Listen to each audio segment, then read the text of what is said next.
The Romans believed in something called the numen. It was the spirit of a place or a thing. And I always felt like there were spirits inside the wood. I mean, this is something that we as humans have been doing since we first forged tools. And I mean, the tools that I'm using aren't really very different at all from the ones that they used in Egypt and Babylonia when they were carving wood. This is knowledge that is passed on literally person to person. It's like this beautiful little ember that I feel like we have to keep taking care of it and passing it through the generations. I'm Deborah Mills. I'm a wood carving artist.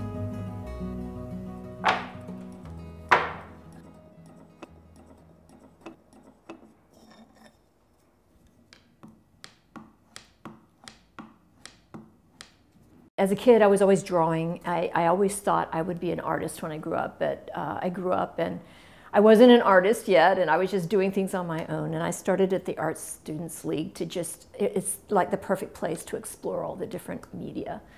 And so I had been doing printmaking for a while and tried woodcuts and lino cuts, and I thought, you know, I kind of liked cutting the woodblock print. I should try sculpture. So I went downstairs, like within a week, I was like, oh my God, I found it. This is what I'm meant to do. And I don't know why, it just, you draw something on it and you start carving and you can go into almost a trance state. You know, you're doing it for hours and I lose sense of time.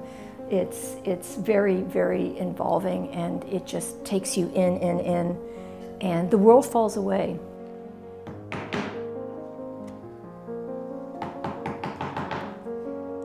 I'm a museum fanatic, so I always have a sketchbook and now my digital camera. And you know, when I walk into the Metropolitan Museum, for example, which is like that's my sacred space, that's where I go to church.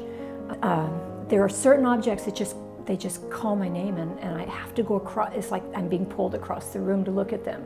And those are the ones that I generally end up sketching, because I'm like, what is it about this that I'm falling in love with? And that's what I want my own work to do to people. I want them to just fall in love with it. I want them to see it from across the room and go, oh, what's that?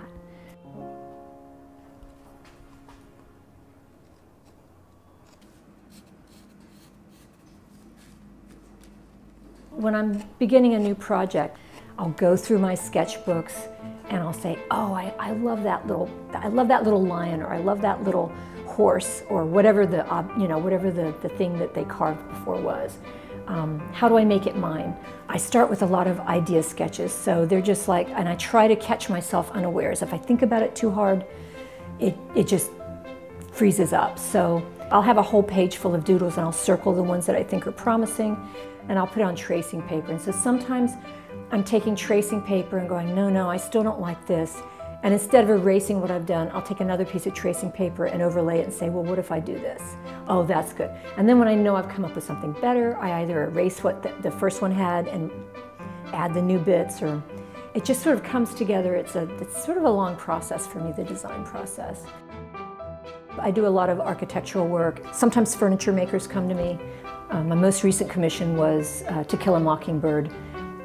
While they were still, they hadn't hit previews yet, they were still working up to previews. Production manager called me and said, can you carve the Boo Radley dolls for Scout and Jim that he hides in the bole of the tree? And so in that case, I had a piece of wood that I've been lugging around since the days we lived in Iowa, but I thought it would be perfect for a folk art piece.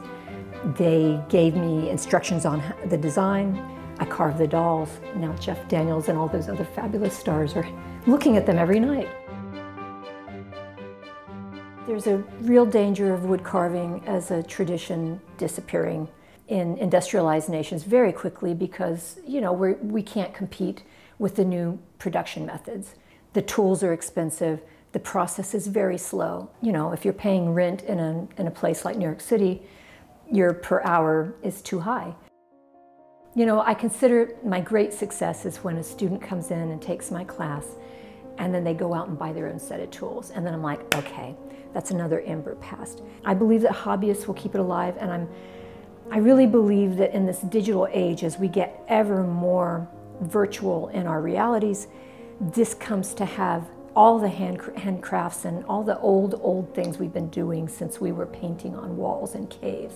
That all becomes much more important to us passing this knowledge on to the next generation is sort of a huge mission for me. I want people to know how to use these tools and to keep these techniques alive. They're super important to what we are as a species, I think.